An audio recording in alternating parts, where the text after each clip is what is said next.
కారణాల చేత ఆ యొక్క బిల్డింగ్ నిలిపివేయబడిన తర్వాత కూడా పాత మేస్త్రిని విచారించకుండా దాని తర్వాత ఇంకొక మేస్త్రి బిల్డింగ్లోకి ఆరక పాత మేస్త్రికి ఎటువంటి నష్టం జరిగినచో తర్వాత వెళ్ళిన మేస్త్రి నష్టపరిహారం చెల్లించిన తర్వాతే ఆ పని స్టార్ట్ చేయాలి. అది కూడా ఉంది. ఇంకోటినా ఒక మేస్త్రి బిల్డింగ్ పని చేస్తూ తగిన కారణాలు లేకుండా సంబంధించిన అంటే పని చేస్తా ఎక్కువ డబ్బులు ఇప్పించేసుకొని పని ఆపేసి ఫోన్లు ఎత్తుకోకుండా వెళ్ళిపోయి ఈ కంప్లైంట్లు చాలా రావడం వల్ల ఏమైందంటే నా మెయిన్ సమస్య ఈ సమస్య వల్ల బయట మేస్త్రీలను తోలుకొచ్చుకుంటారు.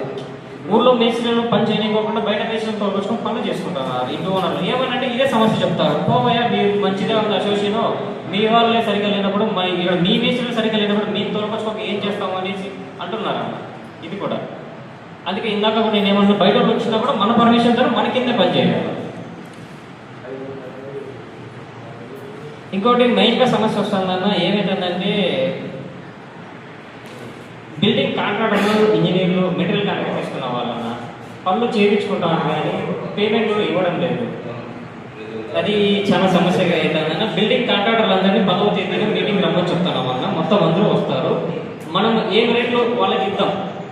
ఇప్పుడు పార్టీలకి ఇంటి వాళ్ళకి మీరు ఒక రేట్ ఇచ్చేసుకోండి.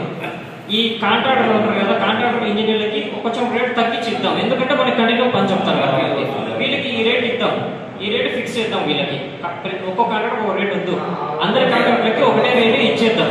ఇచ్చిన తర్వాత మనం ఏం చేద్దామంటే ఈ కాంట్రాక్టర్ కూడా మన వీక్లీ కానీ 10 days కానీ ఎంత పని జరిగిందా అంత పని అమౌంట్ క్లియర్ చేసేయాలి.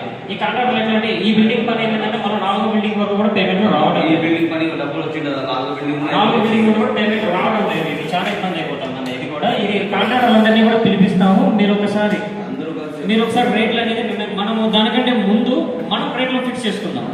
వాళ్ళు వచ్చిన తర్వాత వాళ్ళకి మనం చెప్పాలా. అందుకు దానికంటే ముందు మనము ఈరోజు మీరు ఆ రేట్లు ఎక్కువ నుంచి ఇచ్చినవన్నీ చెప్పేస్తే సరిపోతుంది.